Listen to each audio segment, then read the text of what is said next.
Welcome to the Monstrous Flesh podcast, where we explore the evolution and role of women and non-binary people in horror, as well as familiar tropes of the genre through a feminist lens. I'm Meg, one of your podcast hosts. Hello, I'm Clelia, the other host of the podcast. And in this very exciting second series, we are turning our attention to witches, our favourite topic, and the portrayal of witchcraft in horror cinema around the world. And in each episode, we dissect one film we feel fits the bill particularly well. And it only seems fitting that today, in this, our first episode, we turn to one of the most significant films of our generation.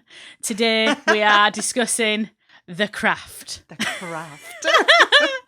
A film that I'm sure for our listeners needs no introduction, but just in case, would you like to give us a synopsis, Clelia? Absolutely, just in case you haven't seen it. So here's the little synopsis for you. Sarah has just moved from San Francisco to LA with her dad and stepmom in the hopes of a fresh start after Sarah attempted to take her own life. Once Sarah starts at her new Catholic school, she struggles to fit in, but is ultimately welcomed by the school outcast, also known as the Bitches of Eastwick. Bonnie, Rochelle, and their ringleader Nancy. They are excited by Sarah's arrival, believing her to be a natural witch and the fourth and final person to invoke the four corners and bring forward Manon, the all-grey deity to their worship.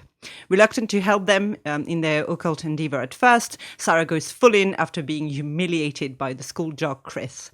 Soon the girls start using their newfound powers for their own gain, but are they ready to deal with the consequences? Because as we know, everything you put out into the universe comes back threefold.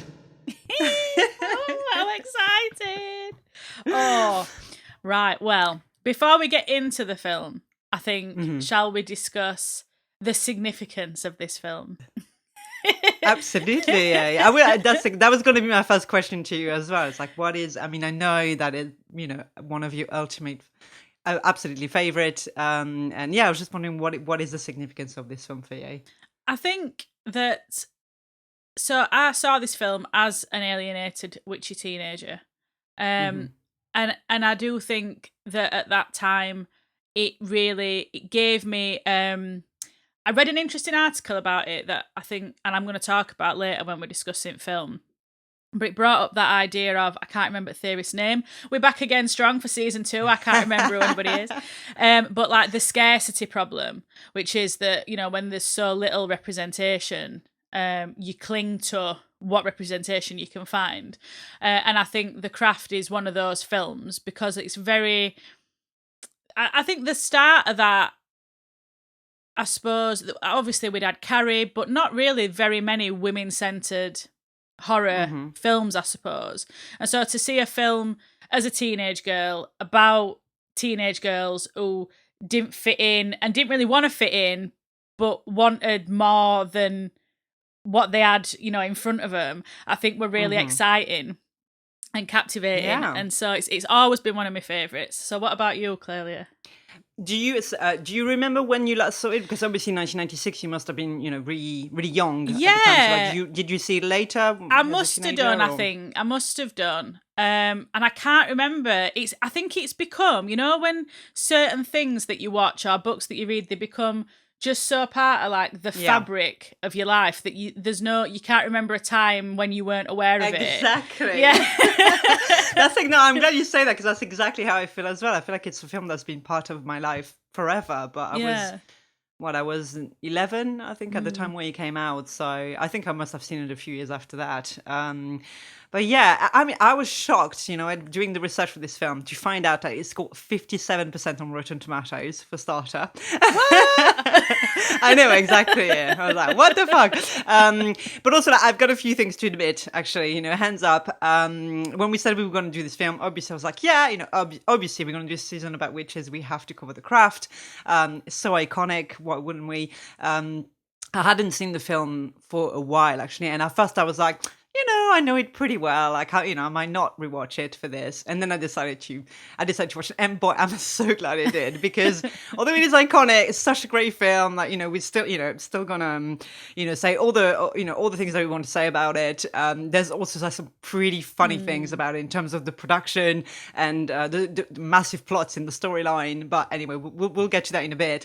But also, I have to admit, and like to my great shame, that actually when I first saw this film, I was Team Sarah. I was like, really, like, I know exactly, like, but it's no secret. I'm being accepted by the horror and goth community, but like, look at me. And yeah, I know, and it's crazy. And rewatching it now, I was like, God, she's such a fucking wet blanket of a bitch. Yeah. Like, I'm just. Yeah. But also, and I will argue this in this episode as well, the character they really did dirty in this film is not Nancy, it's Rochelle. Oh yeah, and Rochelle should be the protagonist of this story. Yeah, and it's really annoying that she's not. Yeah. So yeah, that's my disclaimer. Yeah, I think. So I didn't rewatch it for this because I watched it not that long ago, and also I feel like I probably know it by heart at this point. But I think a big part of what we'll be discussing today is not only what we love about it, but also everything that's wrong with it. Because it's possible to love a flawed thing. People have loved me. Of course.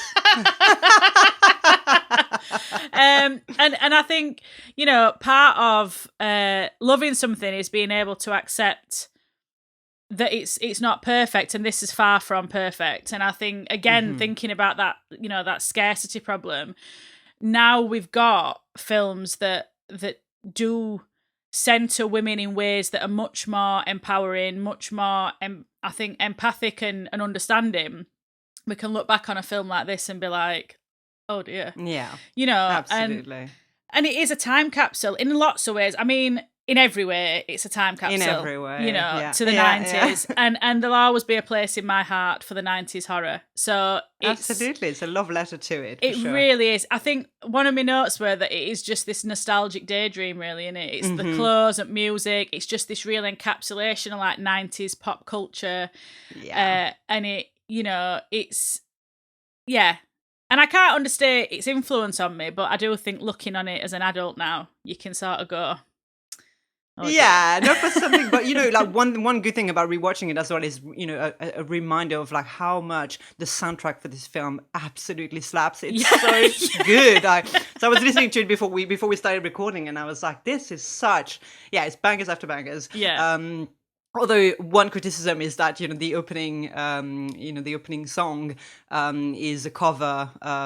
Tomorrow, I can't remember the name of the song. Sorry, but by the Beatles. And I was wondering at first, I was like, why didn't they use the original? But then looking into it, apparently, using a Beatles song in a film cost in excess of $350,000, and they still get a say of how it's being used. So even if you put it in your film, they could veto it and be like, no, you got to take it out. So yeah, and fortunately or unfortunately, I spend a lot of time around what I would term music nerds, so I was aware of that, and it's why you very rarely hear Beatles songs on anything like adverts or anything, because it's so expensive to use, which I suppose good for them. For sure. If you'd written a really heartfelt song that meant a lot to you, would you want it used like selling a car? Probably not. Sure, absolutely. But yeah, because it is, and I do think actually though that cover is very much more in line with the sort of with the film, energy definitely. Of the film than if they'd had, the Beatles doing it. So I think it worked in their favour. It worked for them. It works. And one thing I'd forgotten as well, that the opening, I'd completely forgotten about the opening shot actually of the film, which is where you actually see Bonnie, Rochelle and Nancy doing spell work before we being introduced to Sarah, and I'd completely forgotten about this. And then he goes into that amazing montage of like tarot cards and occult stuff, and I was brilliant. like, oh, it's such a like brilliant start to the film. Like immediately you're immersed in it. I fucking love it. Yeah, and I think there's almost it's not even almost a sense, they do talk about it in film, that when you see them before doing this work, it's very much like they've like summoned Sarah, that they've sort of put this out, that they want the fourth and they're looking for the fourth and who's she going to be. And so it's like this, there's a real fate sort of narrative to it, in this idea about, and being like drawn together, that I think is really interesting. I mean, I am going to say, and I did say before, that I am shamelessly pilfering from a presentation I did on Nancy, just to show that I am, not a Johnny come lately to the craft fan club. And I did a presentation about Nancy at Cine XS a couple of years ago. So that's right. I will be repurposing much of that. But I did think, and I'd forgotten about it till I were looking at my notes, but one of the quotes I had, I've got here, that I wondered what your perspective was on it. So the criticism, let's get in there early. One of the criticisms of the film, and we'll talk about it more, but is the idea that it is actually, or perhaps could be interpreted as, quite a sexist film. So it's being called a sexist circle jerk around the idea that girls just can't handle power. And I wondered what your thoughts were about that. Yeah, I don't know. I have a hard time with this, calling this film sexist, because I really don't think it is. And actually, I was reading an interview with the Peter Filardi, is the guy who wrote the film. Obviously, as we know, you can write a story and write a script, but what they're going to do with it, in terms of production and editing, and changing some elements of it is going to be changed. So, but I think he had such not that he was seeking to write a feminist film as such. It was the 90s, but I think I think there was something very humanist about it. So. So to call it anti-feminist or to call it sexist, I think is not doing justice to the story that is being told, and it's kind of very reductive. So I can't get behind that statement at all. I don't know about you. No, I agree. I think it is a reductive statement, and I think regardless of the flaws of the film and perhaps the story, and particularly from my perspective as a Nancy superfan, as I've always said, she's a working class icon, and so she's a character that I have great sympathy for. I think in the 90s, to have a film where the four characters are teenage women, like adolescent women, with very little. All right, there's an element of with Chris about this dynamic. But the film is very much centred on their dynamics and their relationships.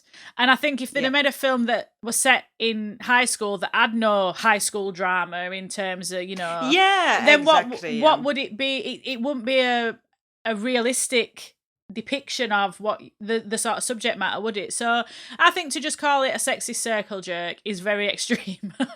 Exactly extreme, and also as you said, quite rightly, it is a teenage drama. So obviously, like what how can we expect teenagers to to find those powers and not abuse them, and like there is a different question obviously of like how far it goes into punishing those characters. And again, I think from my understanding of it is that the original writing of it was quite different to what the film ended up being. Oh, that's interesting. So exactly, which I didn't know at all. So I do find it interesting, but regardless, is we've talked about it a number of times in this podcast, is like with horror and with monsters, whatever form they take, it's you have to find a way to resolve the status quo at the end, or to make it more palatable in some respects. So as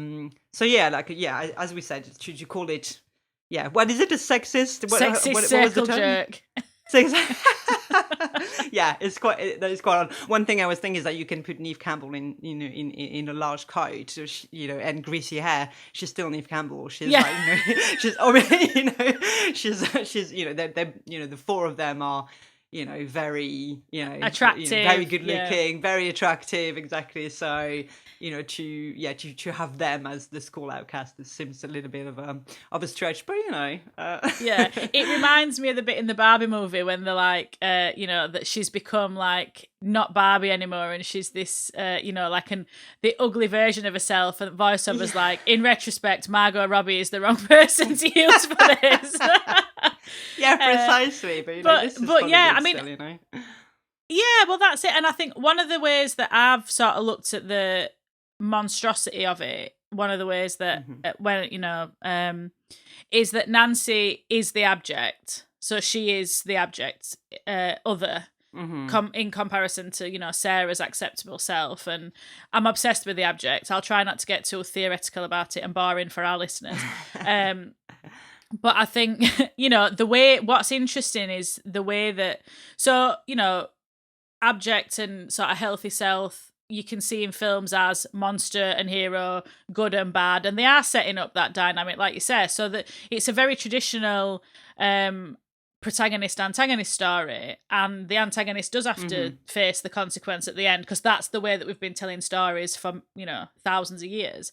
But I think what's interesting about how they do it, and again, like, because Firuza Balk is so just, I mean, she's just such an incredible force. You can like feel it. She's a very like powerful, you can feel she's a very powerful person, can't you? Or I can anyway. Maybe that's because I'm like super fan. No, absolutely. But I think but the way that they do it is really through like costume design, which I become more fixated on with every film that I watch. And I thought about this in terms of, she's othering, like the way that they mark her as the other is very much in contrast to that wider, cultural context and aesthetic. And so this was a point I made in my presentation that I was so proud of that I'm going to use again, which is that the spiked dog collar is the pointy hat of the 90s. Oh, that's good. That's so her monstrousness, because like you've said, they are all very objectively attractive, attractive women. So her monstrousness is really defined through the way that she presents herself, and this very goth aesthetic and black lipstick and all this. But what I think is interesting about it is it's a very surface transformation. So it's as though she could take that off. She could take her monstrousness off along with her nose ring. Yeah. She could be she's still this alluring, attractive woman underneath that muck, as like my family would have said. Get that muck off your face, So it's interesting, I think, because she does represent, parents' worst fears. She's this goth, very confident, very antagonistic, but it's not. It's a very external monstrousness. Absolutely. I think it comes from, it's almost like an armor, isn't it? The the makeup, the the way she dresses. I was thinking that rewatching it, that it's I think maybe when I originally saw it, her character can be very intimidating, right? And I think Sarah is like really intimidated by her at first, and I think it's because she comes across as like she doesn't care what people think of her. You see that first shot of them walking down the corridor, and that's what I was thinking about them being outcast, and that how there's a bit of a disconnect there, because people seem actually scared of them, which it's not typical how outcast would be treated. But she really has that attack before being attacked sort of but that is part of the monstrousness that you were describing. Is also something that could be removed with the costume, with the jewelry and with the outfit and with the makeup. It's almost like she can be someone else underneath that, but because of her circumstances, every day's a battle. And I think that like say people are intimidated and they're frightened of them because they don't understand them, and because they don't understand them, then they're outcast. but it's they don't care that they're outcast, really. I mean, they've got each other. I'm not saying that they're totally happy with a scenario that they're in, they're stuck in this school, but it never really seems to bother them that they're not, part of the cool crowd sort of Exactly. thing. They don't care that they're not popular, right? Yeah. In fact, that doesn't appear in any of their endeavor is not to be like, oh, I want to be this because I want to, be accepted by the cool kids at the school. In fact, it's very much portrayed as everyone else is either invisible in that school or a complete douchebag. Yeah.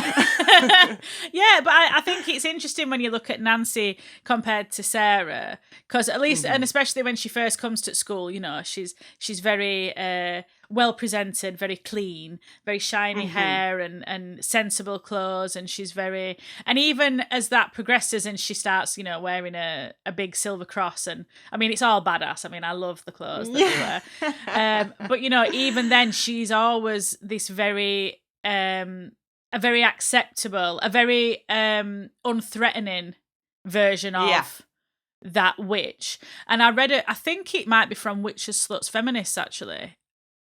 Perhaps, but I thought it were an interesting quote that were, so I'm quoting directly, I'm not paraphrasing.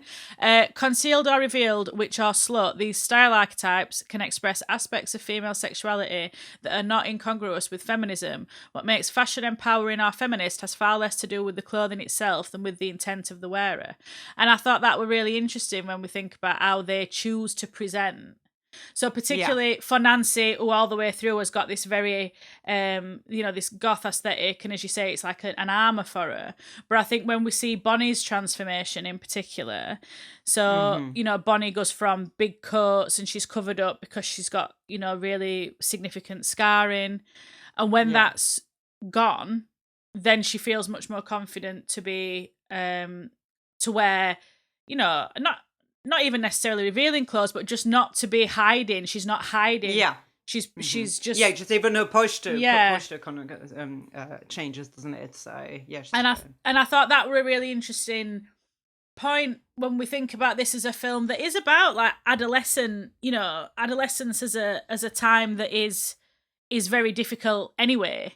But the way that they express what stage the sort are at in their life through how they externally present. And I'm probably going too far down my costume design passion.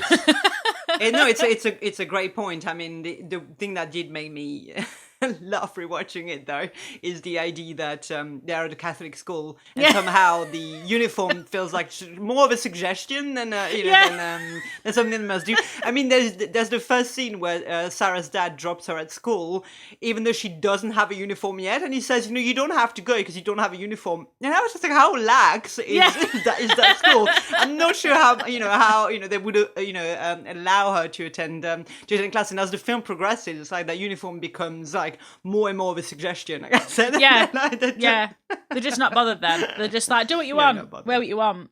And it is exactly it's really funny that it just becomes like less and less relevant. Less and less of a thing. And the same way that in the first in the scene right after that, the girls are by the lockers, and Bonnie is like reading the almanac and saying today it's gonna happen today. The fourth is on her way, and Nancy is like gets that news out of the locker.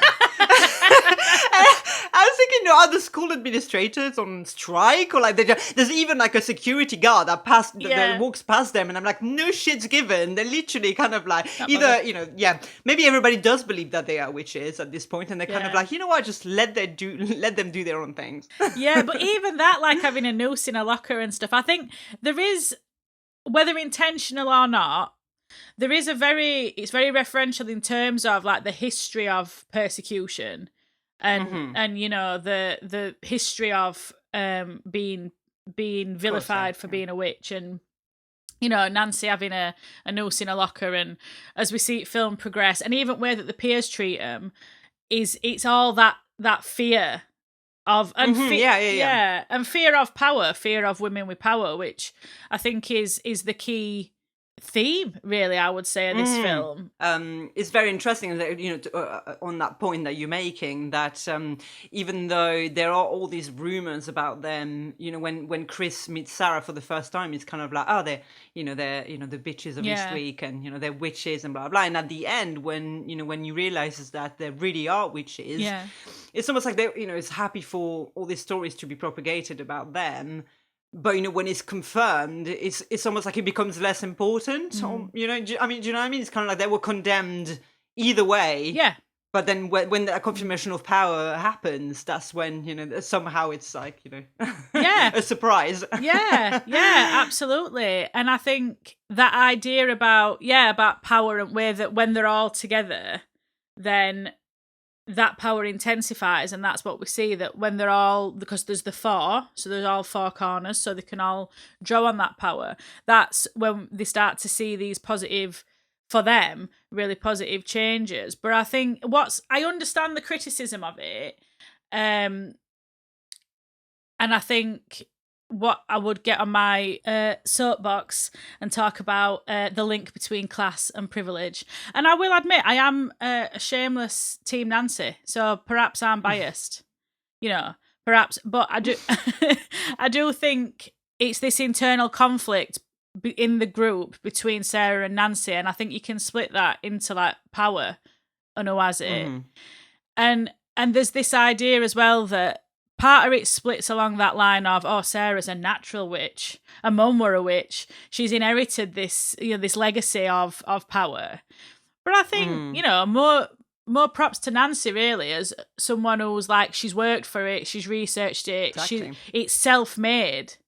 And I think that is part of the problem. That's part of why Nancy has to be punished, is that, she's not being given this power. She's took it for herself. She's taken it, and it's made even worse actually when when they go to the occult shop, and the person there, I can't remember the name of the shop owner, but she talks to Sarah and she says about spell work, that is about it's not about the spell, it's about the intent of no, it's not about the intent of the spell, it's about what the witch has in her heart. Yeah. So, and the fact that that then Nancy is being portrayed as this power hungry, who just doesn't know where to stop, and as you said, the fact that she doesn't have this power naturally, it's kind of like, it's almost painted as you're reaching too high, and this is not for you, and that's what's really unfair about the portrayal.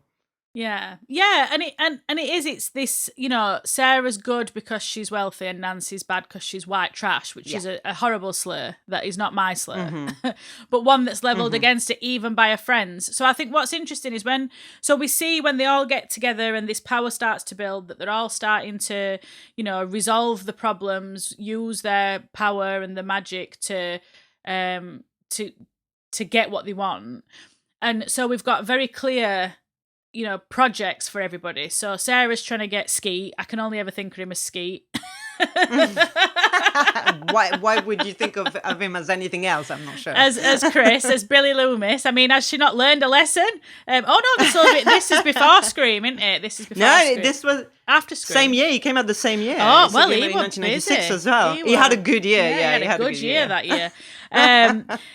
So she's after Chris. She wants the high school quarterback. I mean, how cliche, Sarah. And why? Oh, yes, why? I know. He's a dick. Yeah. Why? He's gross. He's such a dick. Like when she meets him the first time, and she says, all those girls were pretty mean to me. And the first thing that he says to her is kind of like, this one's a major slut, and this one's got like scars all over her, all over her. Oh, I don't know, by the way, like one of my friend told me, which is just, it's like, what's attractive about, and she blows him off, being kind of like, you think in her reaction to this, she's a bit kind of like, whatever, like, you're a jock, you're an arsehole as well. You're gross. But then, he walks away in slow-mo, and that's when you kind of like, oh, she's actually into him.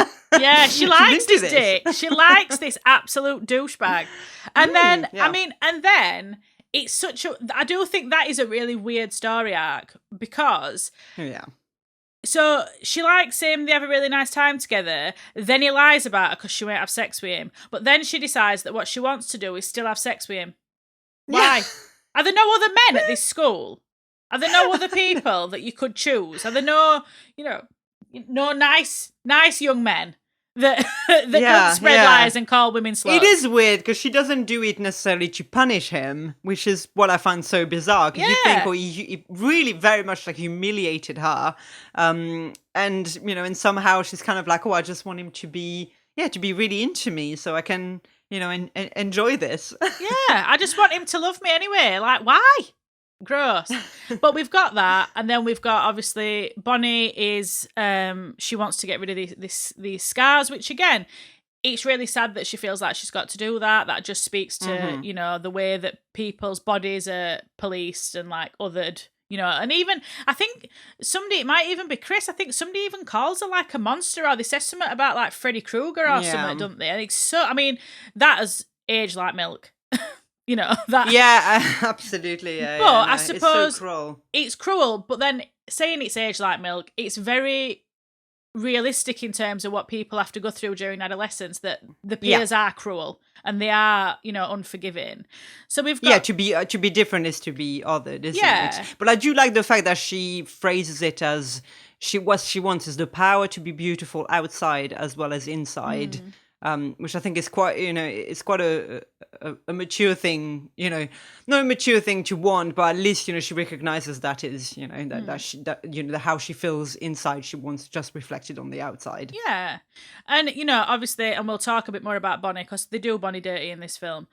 She should have had much more of a development. But Bonnie's obviously dealing with this really horrible, racist abuse, and that's really terrible. But we've got these very clearly defined sort of stories and goals that they're working towards. And then there's Nancy, who her issues are so minimized by everybody by all the three others in her coven. So they're just not seen as important. And like even Rochelle says, I think she just don't want to be poor white trash anymore or something. It's such a throwaway. And worse than that, she says she doesn't want to be white trash anymore. And I said to her, "You're white, deal with it." It's a line that makes absolutely zero sense. I was like, what does that fucking even mean? Yeah, it's really weird. But I think that is the real trauma, like Art and Nancy's character, that she's in this, and we see she's in this very domestically, and it's sort of into that sexually abusive environment. And then she goes to sleepovers at a friend's house, and the bedrooms are bigger than her house. And she's sleeping in this like leaky trailer, and she's going to this school where everybody's so privileged, and she's demonized, again made abject by the fact that she's poor. That's another thing that others are, that makes her this other. And even her friends do it. Even her friends just totally write that off as though, well, that's not worth worrying about. That's not. But that's.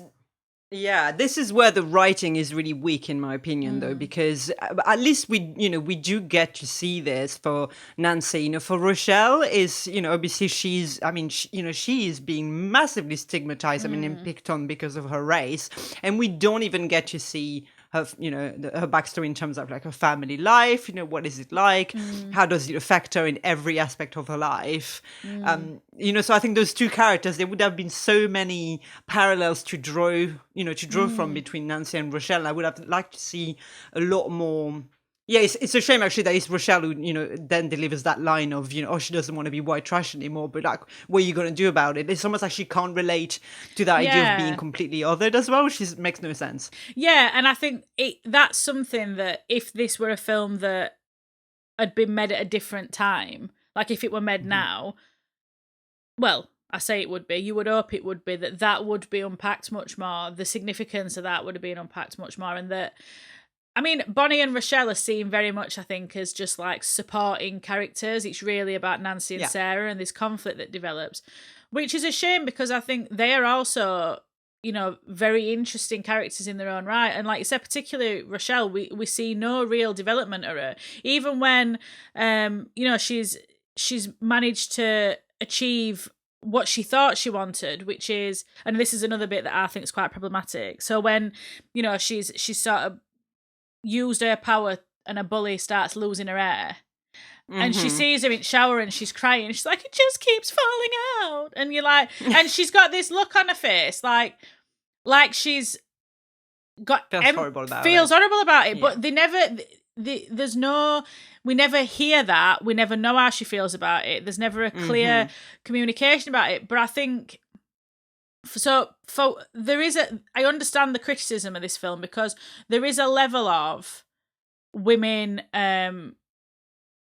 like facing consequences of what are their actions, and it's as though Rochelle's meant to feel guilty that this girl who's made a life of misery, her life's not a misery, and I don't think Rochelle should feel guilty for that. No, absolutely. In any way. But I think it shows again that the race element was such a last minute thought. An afterthought. They didn't write her as a black girl, and when they cast Rachel, I can't remember her name now, sorry, I'm terrible as well, but when they cast her, that's when they thought, oh well, we'll make a problem that people are racist. It's like, which is problematic in itself. For a lot more.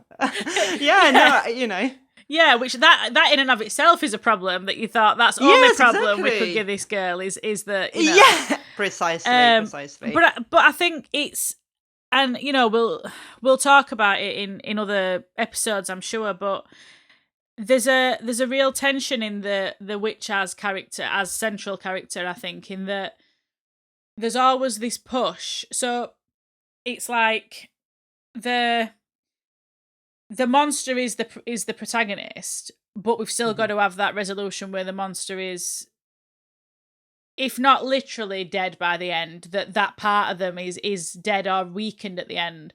And that's really what they're doing in that with Rochelle, is they're saying, oh, well, she's done this and now she should feel bad about it because, two wrongs don't make a right. And it's like, well, she could have done a lot worse to her. Yeah, absolutely. It's not. And I think that it takes a lot of the... I read a really good article about this from Kate Rakulia for Reactor Mag, and it's called Power, Rage and Teenage Witches. And one quote from it really stood out to me because in this article, Kate is talking about watching The Craft and sort of rewatching it, and how she even had this tension with it when she saw it when she was as an adolescent, that she felt it. I think she came to it later than didn't necessarily see it as a teenager. But the quote that I thought, well, actually, I suppose very pertinent to me as well at this point in my life is that, or maybe I, almost 40, living in 2019, can no longer look at a teenage girl who's known pain and now has agency and find it anything more than tragic and a conformist narrative of patriarchal control to see her turn that power back on herself and her sisters. And so she's talking about Nancy's character development.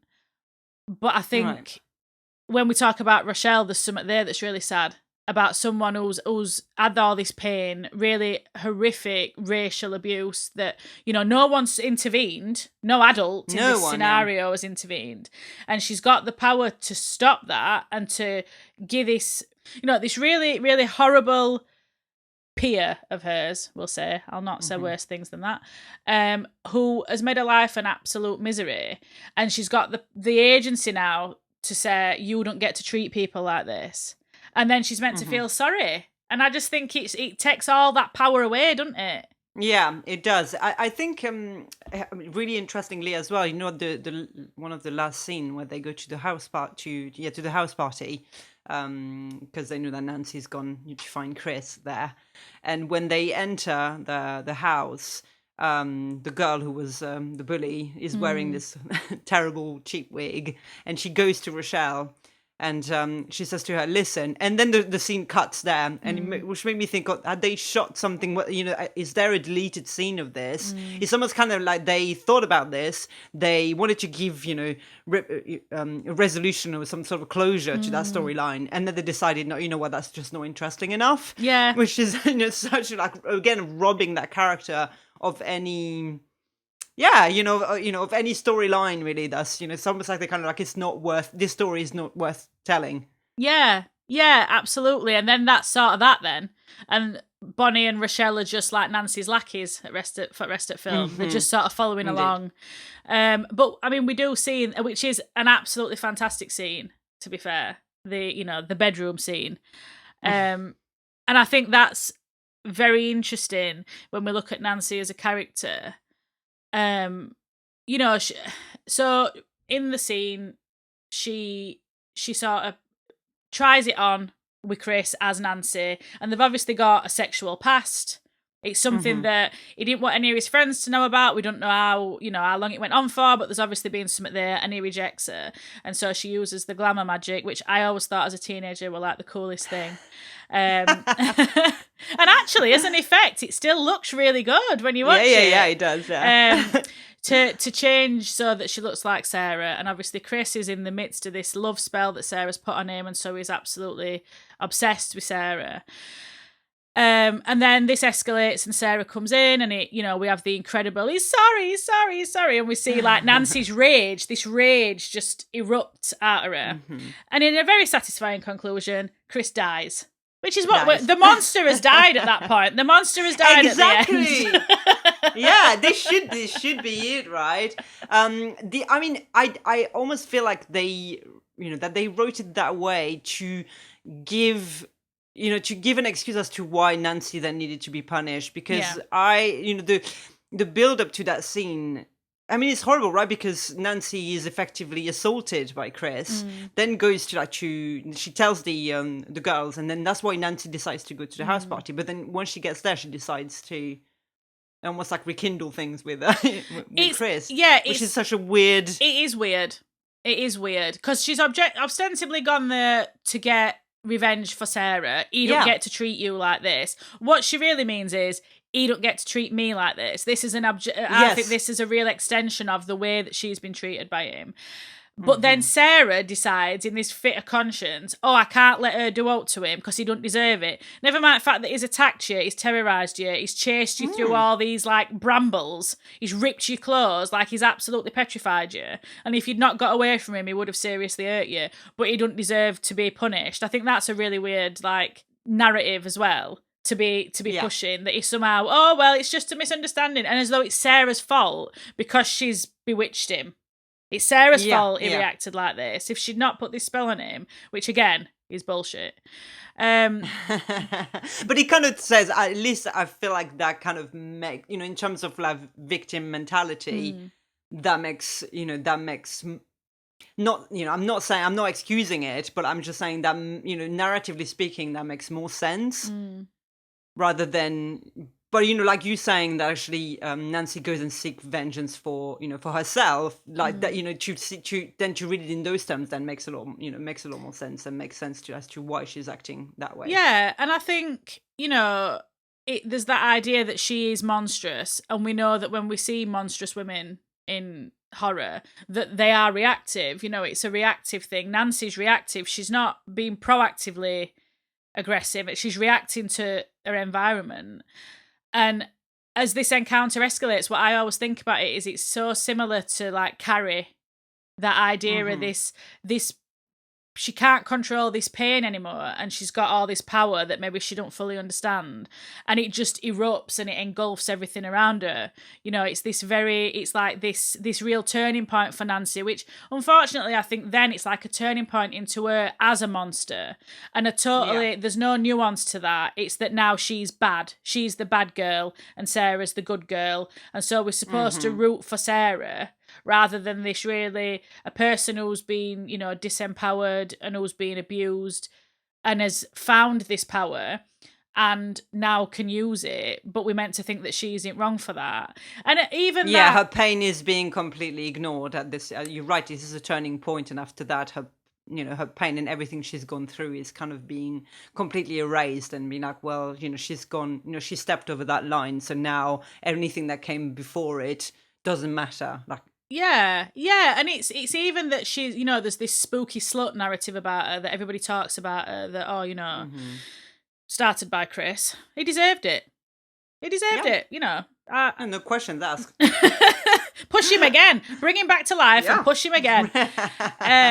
But it's, I think as well, so as much as it's an attack on Chris, what I think is interesting when I thought about it when I was, doing this presentation on it, in terms of what is the wider story about this, is that it's not only Chris as an individual, but it's Chris as everything he represents, which is respectability, acceptability, the all-American football player.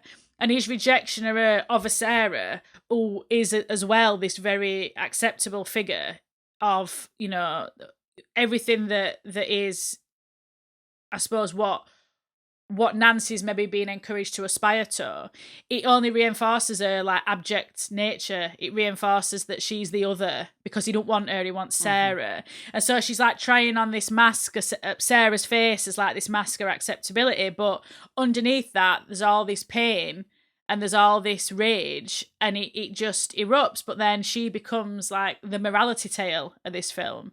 Her character is the morality tale. And yeah, I mean, it's bullshit. She don't deserve it.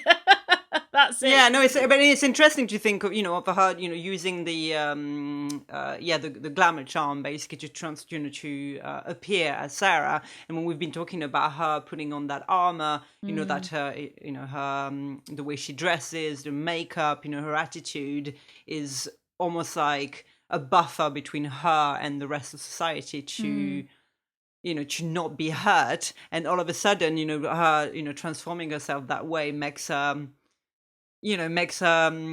being accepted, getting what she wants, it's like, this is the cost, this is what it costs, basically. And she is this boundary pusher, she's dangerous, she's unkind. And I think, unfortunately, one of my big critiques of this film is that why the message seems to be that conformity will save you, and that rule breaking will harm you. If you conform to what you're supposed to be, if you conform to status quo, then you'll be fine. And again, I think it comes back to what we were talking about earlier about, power taken versus given. So Nancy's taken all her power. She's everything about her background, way that she looks, have set her up to make her this outcast, to make her like a freak in her school. And in her life, even walking down the street, she's positioned as this outcast. And I think it's interesting if we look at that again, back on the soapbox. It's interesting if we look at that about how women from different socioeconomic backgrounds are allowed to access power. And, Nancy's fate in this film really, I just think, reinforces that like violence of neoliberal patriarchal systems. That's a fun sentence to say, isn't it? Rolls off the tongue. But it's interesting that that Sarah is the one who ends up, having the power still at the end. And the phrase "return of the repressed" comes to mind, because in the end she's still, she hasn't had sex, and she knows how to control her power. She knows that she has it, but she's not going to use it to disrupt the natural. Sorry, that's the wrong term. Like, I was going to say the natural order, but you know what I mean, like the order that's been set, for her and for them, and that's why it's so unsatisfying, I guess, about the ending of the film. Yeah, it really is, because it's like she's this unequivocally good, naive. Like you said, she's conformist, reluctant to harm, won't use her powers for harm, and but really, I mean, I know then obviously we see this escalates and they become enemies, and then Nancy and Bonnie and Rochelle are sort of, there's a scene where they're really terrorising Sarah and using the powers to terrorise her. And it becomes this like final showdown between Nancy and Sarah. Who's going to be victorious? And again, like even from start, even when we see, so the incredible, I mean, we've sort of skipped over that a little bit, but even the incredible like beach scene when they're calling Manon, but even that, like Nancy brings snakes and everybody else brings like butterflies and birds. Yeah, butterfly, birds. And so she's like already, the abject. She's like bringing the snakes, and then she's like tormenting Sarah with maggots, and she's really in that realm of the abject, isn't she, all the way through the film? Yeah. And yeah, I mean, she might be unkind towards Sarah at points. And I think, the way that escalates at the end, it is very unpleasant. But I think I think even that attempt, so then it becomes not only who's more powerful, but then it's like one of us has got to die, who's going to die, and then it's, very intense. But even then, I think this attempt to kill Sarah, it's more like an attempt to destroy these like social rules that are punishing her, but also to kill this part of her that wants that acceptance. It's like if she can kill Sarah, if she can get rid of Sarah, then she'll get rid of that part of herself that, I suppose, watching it now as an adult, I feel like the way that Sarah reacts to Nancy as someone who's only ever, and all Bonnie and Rochelle as well, only ever been on their side, being willing to, go to war for all of them, basically, really willing to put out. She never gets that back. They never do that. No, don't you think that's a very male concept though? That's where I'm kind of like, again, like the failing of the writing, or the fact that it's been very clearly written by a man, or maybe it could have been written by a woman as well at this stage, I don't know, but I feel like that idea of this showdown, like one of them must die, it's a where in actual fact I think there would have been the possibility of them going their separate ways, and that that they could have used powers in different ways. It didn't need to be that. Yeah, I don't know. It just occurs to me, like rewatching it, that I was kind of like, that seems like a very, it's just the idea that there can only be one, Yeah, like Highlander, there can be only one. Highlander, exactly. But yeah, and I think that's true. And I think what's really sad is that Nancy, who's this really interesting character all the way through film, and who is very like engaging, like you want to see more of her, and I think part of that is obviously that Firuza Balk plays her and she's fantastic, but she's then like by end of film, this film then really we see is about Sarah's awakening into a acceptable version of power, and Nancy's just this disposable other who allows this transformation. She becomes just the vehicle by which Sarah can achieve what she's supposed to achieve. Exactly, and the morality tale, as you said, and it kind of contradicts itself as well, because like when they talk to the owner of the occult shop as well, she does say to them that there isn't such a thing as white magic and black magic. It's and all those two elements can't live without one another. So it seems a shame that, by the end it's kind of like, but, that dark element really needs to be confined and restrained and, put aside, Yeah. So, it seems like a missed opportunity there to be kind of like they can coexist in the same space. Yeah. And I think it's, it's really sad because the real villain in this is society. It is a society that is pitting women against each other, and teenage boys. Hell is teenage boys. But it's pitting women against each other with this idea that there's only so much power, there's only so many slices of pie, and you've got to fight for one. Rather than, like you said, that high school's like 4 years long. I mean, you could just mutually exist and then never speak again. Exactly. But yeah, and I think she's painted really then by end of film as like this villain, this like psychopath who was driven mad with power, and she must be stopped because she can't, she doesn't know how to control herself. And I think that's, rather than seeing her as she's really been wounded by this really toxic, teen environment she's in her life. I mean, her mum's awful. She's absolutely, and it's self-defense. Like what she's doing is self-defense, but instead she becomes this this villain that must be stopped, and she's got to be locked up, she's got to be put away because she's a danger.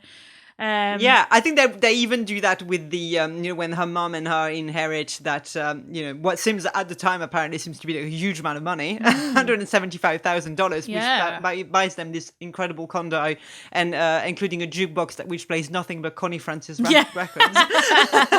But I think that even at this point it's kind of like, she's we say, she's got she's power hungry, she doesn't know where to stop. I think that when when they're like, oh look, like now she's nouveau riche, basically. Yeah. It's kind of like, and it's tacky, and it's kind of like she doesn't know, what to do with the, you can put people in, you can elevate people to another social class, but if they don't belong to it, then they can't stay in it. And I think that is kind of perpetuating that idea as well, which is just so disgusting. Yeah, absolutely. And I think that's true. And that she's, even with that money, then even with the wealth that makes her equal to her peers, in terms of lifestyle that she can live, she's still because she's, like I said, nouveau riche. She's not really rich. She's not really one of us. Exactly. And I mean, Sarah is such a bar, isn't she? Like even when they're driving around in Nancy's new like cool convertible and she's changing traffic lights, and it's like, all right, I mean, it's late. I know, it's late like, at night. come on. I mean, come on, you're not gonna, she's just such a square. She's so square, isn't she? And I just, You're making me feel so ashamed. Like, how did I ever love her? But I think that's what you're supposed to do, though. You're supposed to side with Sarah because she is patriarchy definitely played played its trick on me when I was about 14. Well, and that's what's really interesting in that article that Kate Rakulia wrote, is that's basically what Kate says in it, is that if I'd seen that as a teenager, I think I would have sided with Sarah. And what would that have done to my psyche? What would that have done to my perception of myself if I'd have been on Sarah's side? And I think it is interesting to look back on it as an adult and be like, actually, no, Sarah's just, she is just that conformist. She's so desperate for rules and desperate to she has no sense in. of, no sense of like being intrigued by things or danger as well. And I think, there's this recurring leitmotif of the snake, obviously, throughout the film, and you have, honestly, if you haven't watched it in a while, you have to rewatch it just for the beginning, that first scene where this guy wanders in their home with the snake. Do you want this snake? The dubbing of this scene is just so, I just could not get over it. He literally, there's numerous, 2 times where he comes back in the film. They saw him on the street as well, and he's running after her. But the dubbing is so soft. This guy's like, hey, I want to show you something. Do you want this snake? Like, what? Why would I want a snake? What? God, it's so weird. Why would I want a snake? He's like, hey, I found this out back. Do you want it? What? A snake? No. Yeah, exactly. Is it poisonous? It's like in The Witches, really. It's like, little boys love snakes, right? And you're like, what is this? Like, what? Is there something I missed here? Yeah, teenage girls also love snakes, apparently. Absolutely, that's everybody does. Everybody loves snakes.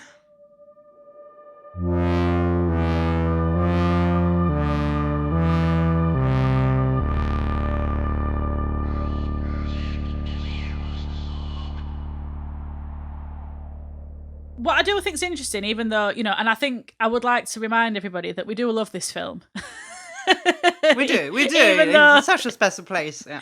we can be aware of its flaws. But one of the things I did find really interesting about it is how much work they did around being respectful and authentic to witchcraft practices, even having like they had a witch like on the team to sort of talk a couple of through. Consultants, didn't they? Consultants, that's the word I was looking for. And I think that's really interesting that they did that, because I think witchcraft can be something that people just sort of use as a trope without any real respect for the fact that, it is a belief system. And there's many varied belief systems around, Wicca and paganism and all these different belief systems.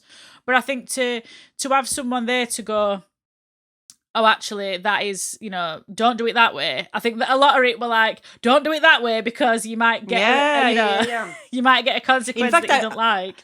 I also read that the reason why they changed the name of the deity Manon as well is because they really didn't want teenagers to then go out and try this. Basically, they were like, this is representation. Obviously, they did their research. They had a couple of consultants. I think Ferouz Bank is also she's really into Wicca. Yeah. She was at the time anyway. Yeah. So she knew her stuff really well. Yeah. But I did find it like it's really interesting and really responsible of them as well to be like, this is a faithful representation, but we're also not going to give you the, everything that you need to go out and do it yourself, because that's not responsible. Yeah, and I think that's that shows, like you say, a level of respect towards it, as well as a belief system, that they're not just going, oh, well, this is just a load of bunk, isn't it? This is just a fun plot device. That they really treated it with, a lot of respect, that I think, I think more people should do if they're choosing to use something that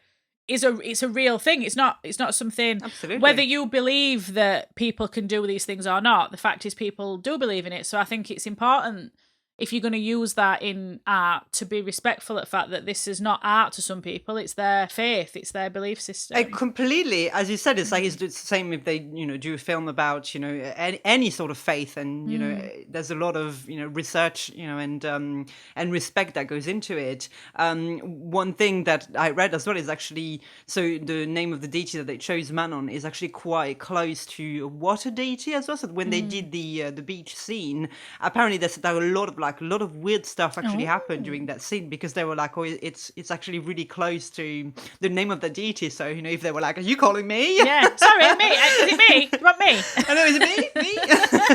But like you said, like whether you believe in it or not is kind of beside the point, really. It's important to a lot of people, and it's important that it's being done in a very respectful way.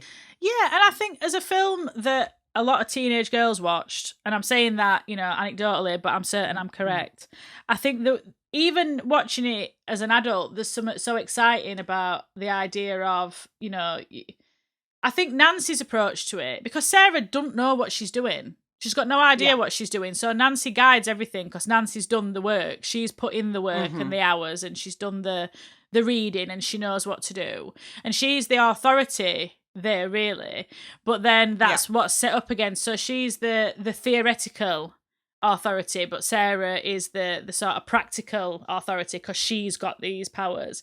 And I think that's interesting as well. And plus, I'd just love to live near that witch shop, because I'd be in there all the time just buying various things. It pains me that they steal from it. They steal from the shop. Yeah. And really kind of like, come on, support your local witch. That's not support cool, your local witch, everyone. That's our message this season. Support your local witch.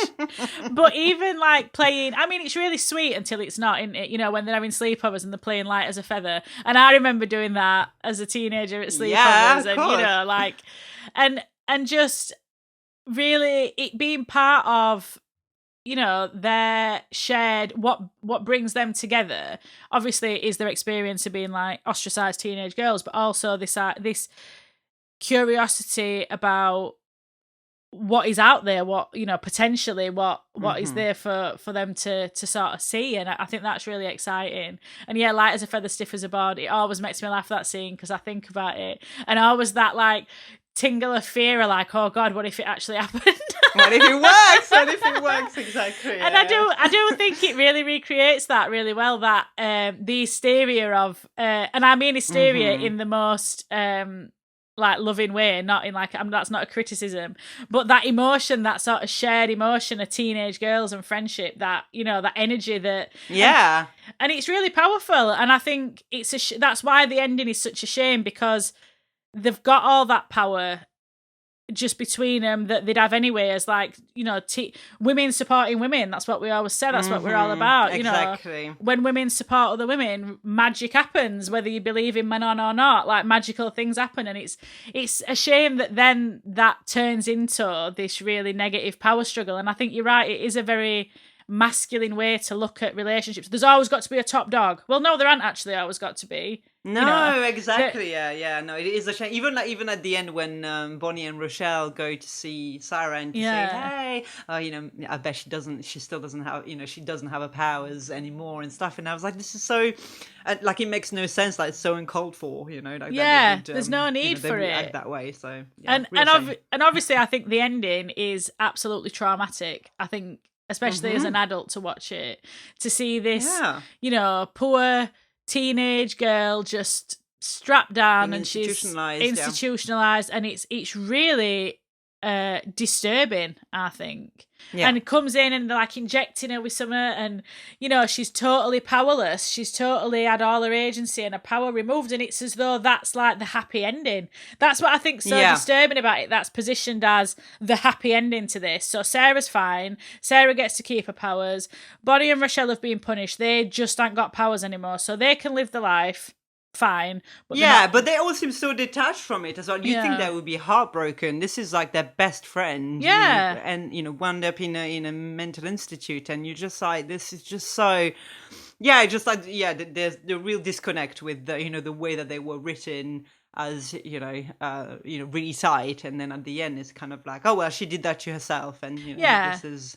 She's punished for the crime of wanting too much and more than she deserves. And shit. That's what they think. That's what, the sort of message is. And I think that's really sad. And I mean, I have to confess, and it was quite a tense moment when I did present on the craft. And I remember saying to you after about it, is that I have not seen the more recent version. Yes. And I think it's because... someone... Someone asked and said, what do you think about Nancy's treatment? Because obviously I talked about where I think that the ending is really cruel and unfair. What do you think about how she turns up in second one? So I had to really quickly Google synopsis.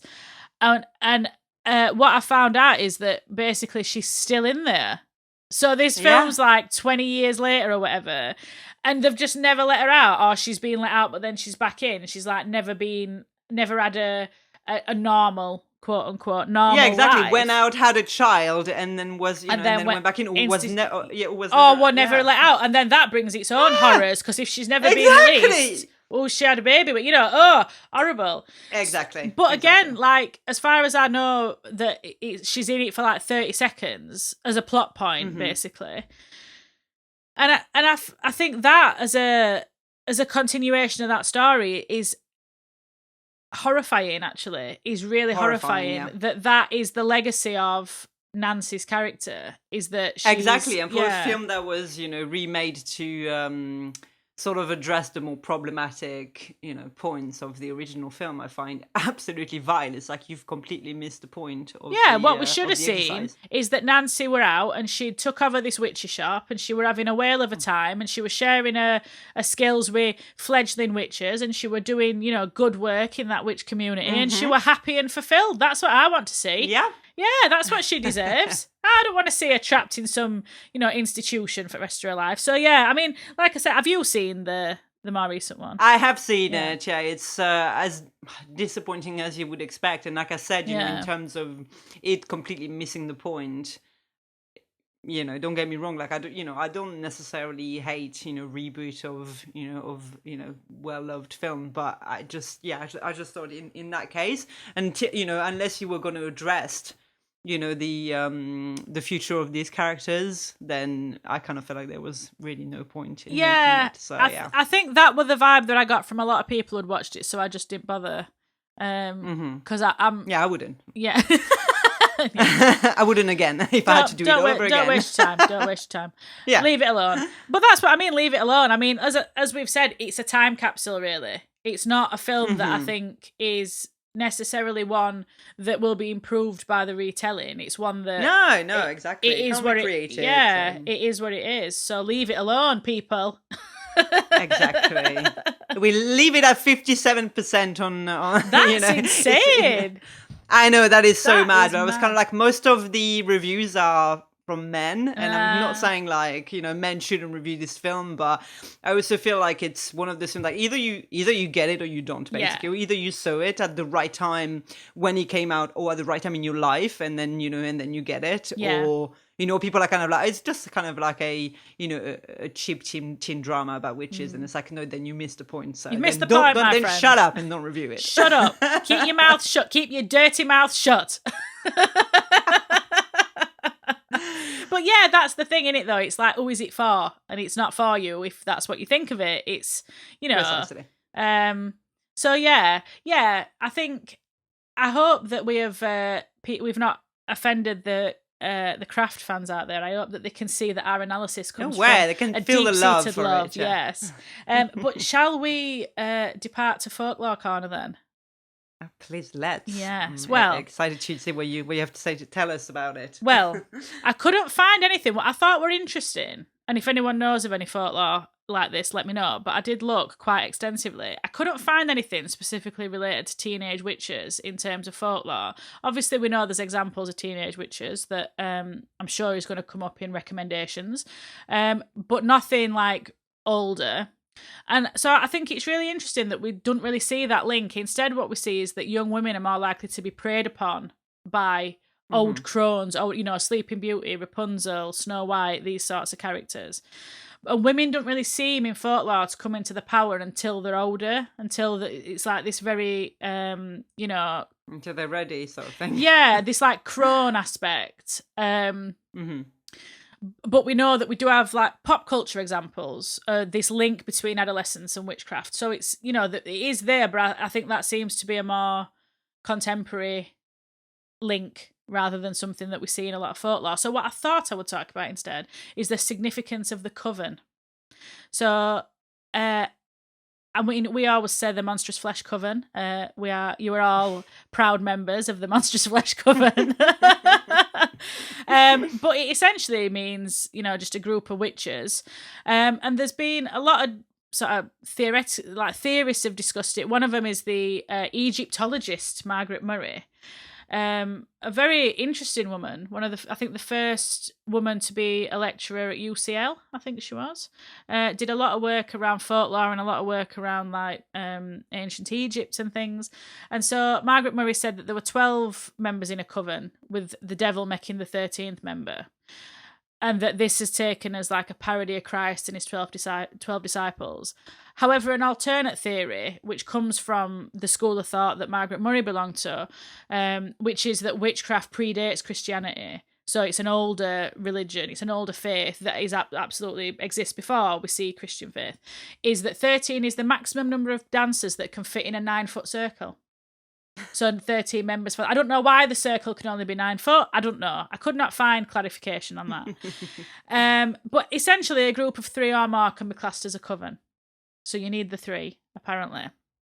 And what's interesting is that we see that each member of the coven has a particular power. Now, some of these powers, I think, sound very relevant to our monstrous endeavour. So causing sickness and disease, bewitching crops. Storm raising, I feel like I'd be good at that. And seduction. So these tend to be, everyone's good at one of them.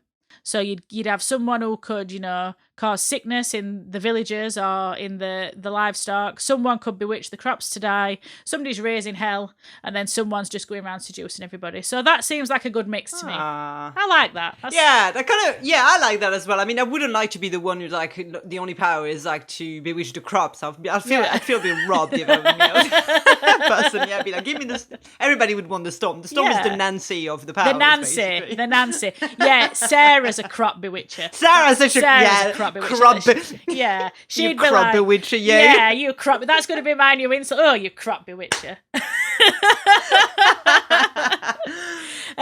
But now Margaret Murray's theories have been widely discredited, I have to say. With this, there's no real evidence to support this idea that there's this ancient faith of witchcraft that predates Christianity. But the term coven is still widely used. I mean, we've all heard it, haven't we? Everyone's heard of a coven. And we can see, actually, this idea about gatherings of witches traced back to art from Renaissance period that depicts covens. But obviously one of the most famous literary representations is, of course, the 3 witches from Macbeth. Now, if anyone did Macbeth at school, which I did, it's my favourite Shakespeare play because of the 3 witches and all the murder. Of course. Let's be honest. They were also known as the Weird Sisters or the Wayward Sisters, which I think could be an alternate name for our podcast. The Wayward Sisters. That's great. I should have thought of that, yeah.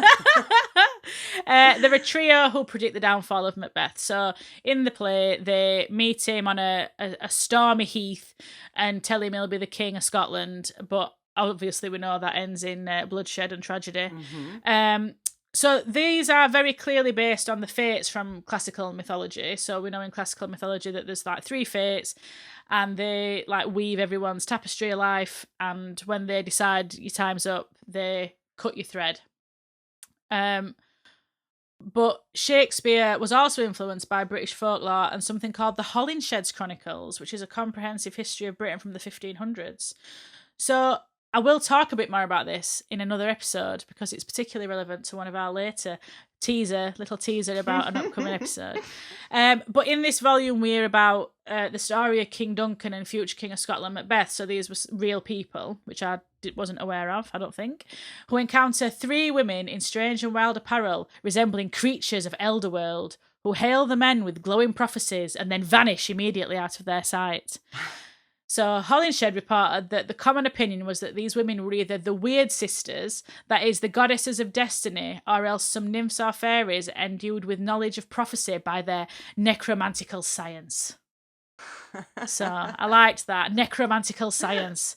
That's the kind of science. That's a great speciality. Yeah, I would have been good at that at school. That would have been my strength. If we could have done that, I would have been great at that. So there is some truth to Shakespeare's play we can interpret. But what about more content? Well, I suppose I will say real covens. I've got some examples. One of them, I think you're going to particularly like this one.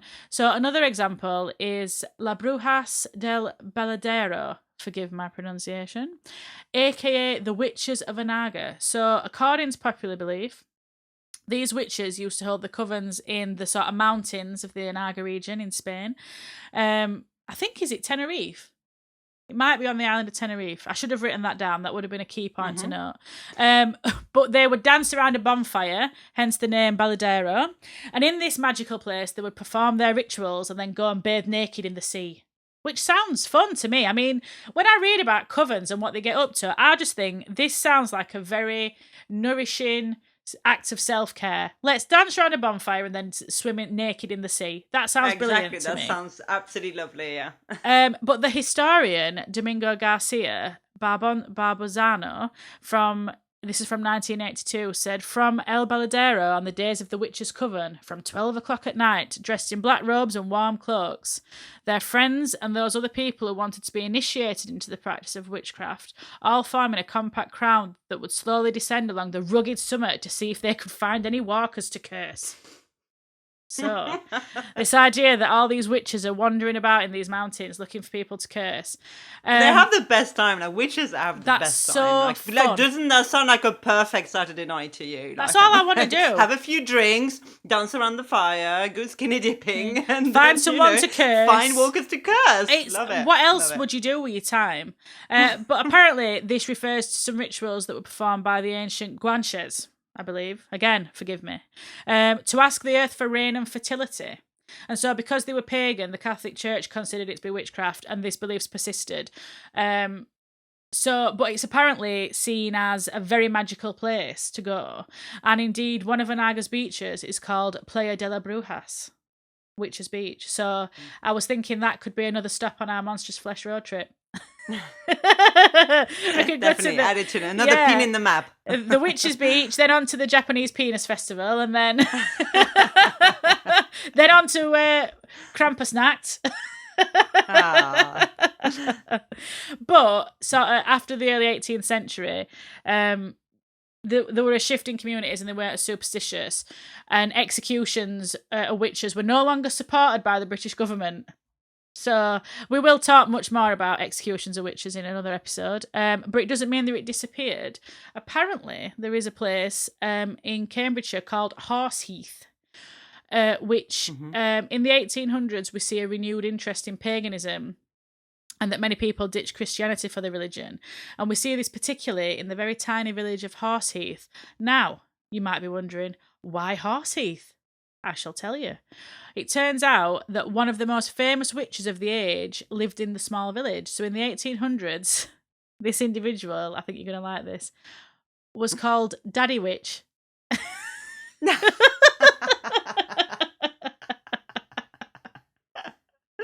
Perfect. So Daddy Witch lived in the witch town of Horseheath, in a cottage on a patch of ground almost encircled with water like a moat, which was called Daddy Witch's Pond. Beautiful. A wonderful cottage. I can imagine it. I can picture it. It sounds like somewhere I'd want to live, to be honest. I want a moat. Don't let people come near me. This is what I want. So Daddy was an old name for the sort of lord or male deity of traditional Wicca, apparently. So this person was a very important leader in the new and developing Wicca community, and you had to call him Daddy, which... it brings its own problems. But Daddy Witch would have been amongst the many witches and wizards who flocked from miles around to Horseheath to attend these dances held at midnight in the surrounding fields. Again, this all just sounds wonderful to me. Go and have a dance in a field. That's the life. And we see that these witchy parties come up a lot in folklore, but it's possible that actually in the 1800s people did start doing this publicly because they no longer feared being hanged.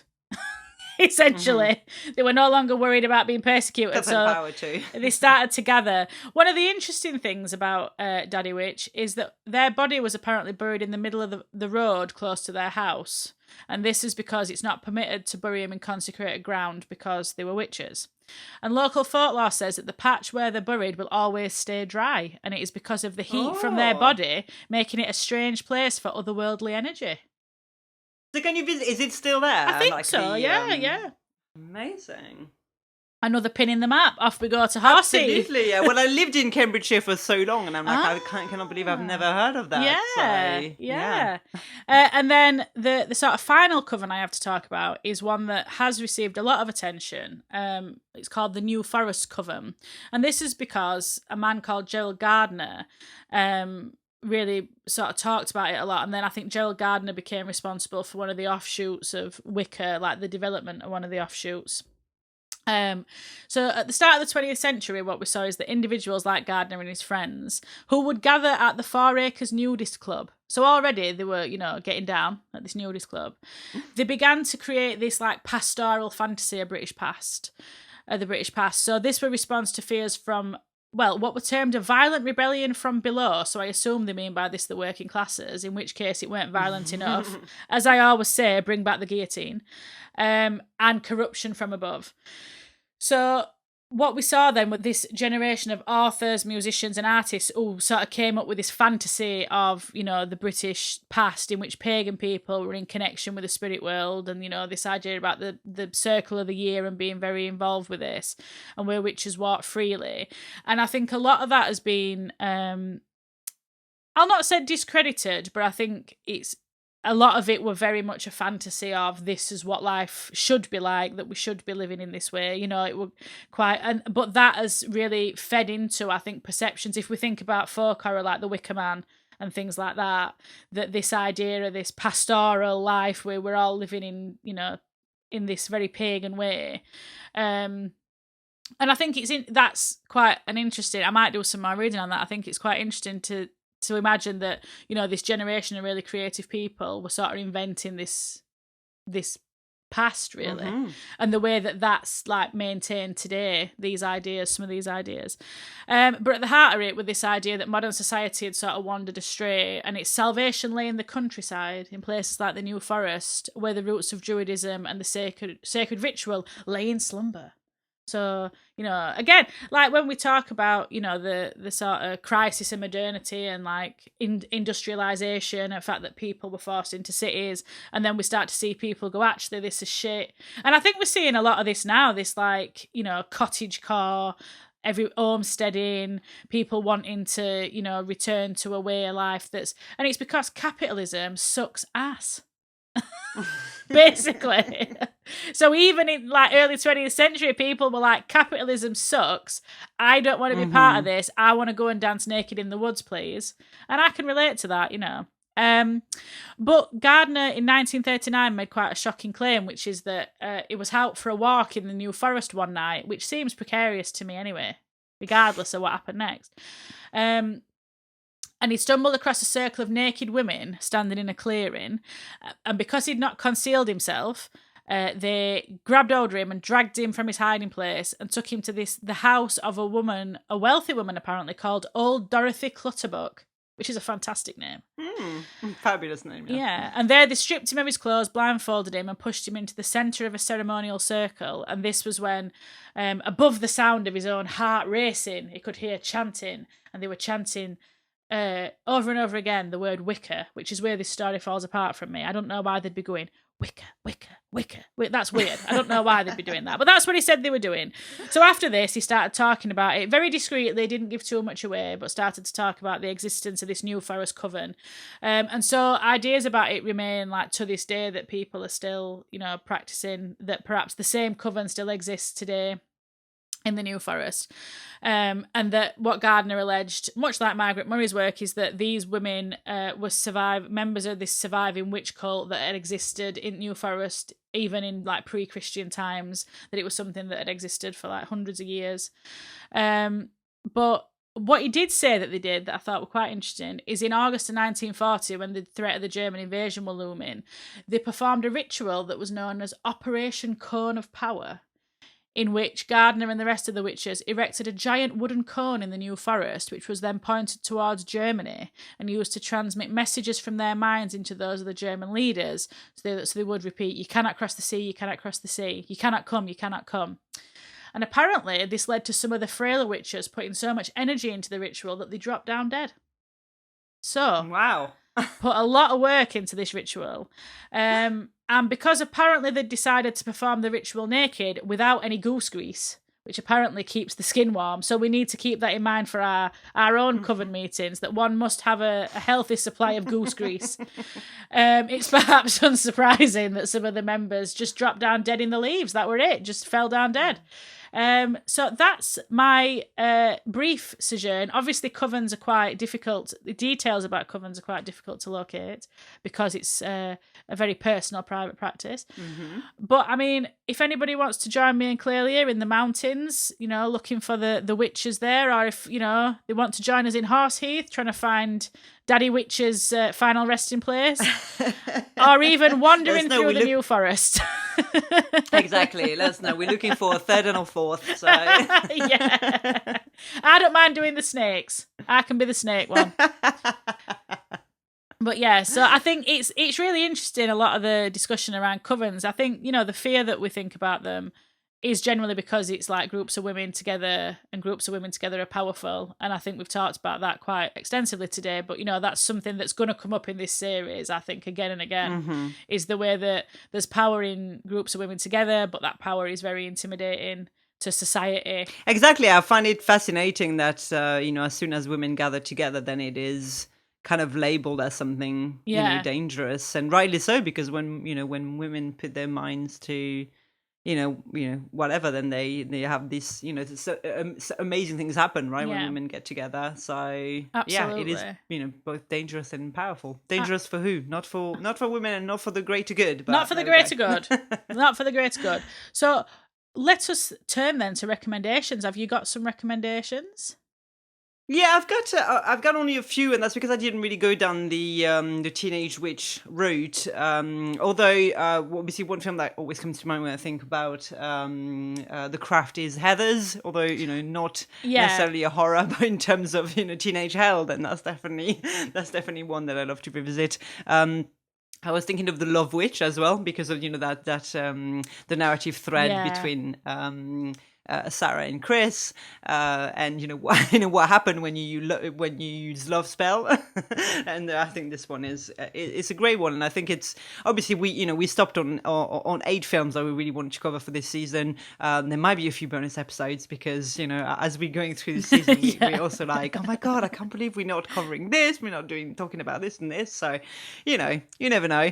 And also the documentary Horror Noir, which I think we've mentioned a few times over the past episodes, but Rachel True, who plays Rochelle in The Craft, there's an interview with her in the documentary, and she talks at length about her involvement in The Craft and the casting, and we've talked about it in this episode, but the fact that they changed the narrative around around her and her race, but like not to the most successful, not as successfully as they could have done, really. So it's kind of and it's an incredible documentary. So really, I really invite everyone to look at this. And finally, I found out that Peter Philody, who wrote the original story and the original script for The Craft, also wrote Chapelwaite, which is based on the short story by Stephen King, which is the prequel to Salem's Lot. And I think it came out last year or a couple of years ago. It's on Paramount Plus, I think. And I've seen a few episodes, and I thought it's really great. So if you were curious as to what the writer did since then that's the one to check out. Oh, amazing. Well, what about you? I have, so if people like teenage alienation and witches and powerful women, obviously Carrie, that's my I mean, we've already mentioned that Neve Campbell and Skeet Ulrich were on a powerhouse trip that year, so Scream, just if you want to see them two together again.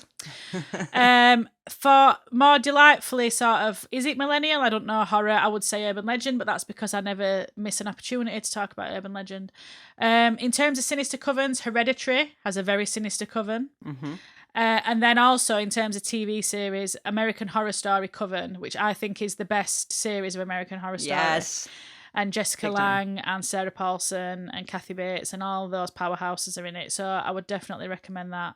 And there were another one that Eve's Bayou as well, which I know I've mentioned before. I think that's a really interesting one in terms of like a specific, sort of time and culture and everything. So yeah, they're my recommendations. I do think we are going to end up with some bonus episodes because there's too many good films about witches. Well, people will have to wait and see what's coming up next. Exactly. Thanks for listening to Monstrous Flesh. Please join us next time for more discussion about witches. You can find out more about us via our website, monstrousflesh.co.uk, where you can access our research for each episode, buy our wonderful merch, and see our upcoming events. We'd love to hear from you, either via our email or social media channels. Also, please rate and review wherever you listen to podcasts and help us spread our spooky word by telling your friends about Monstrous Flesh. But until next time, creep it weird, everyone!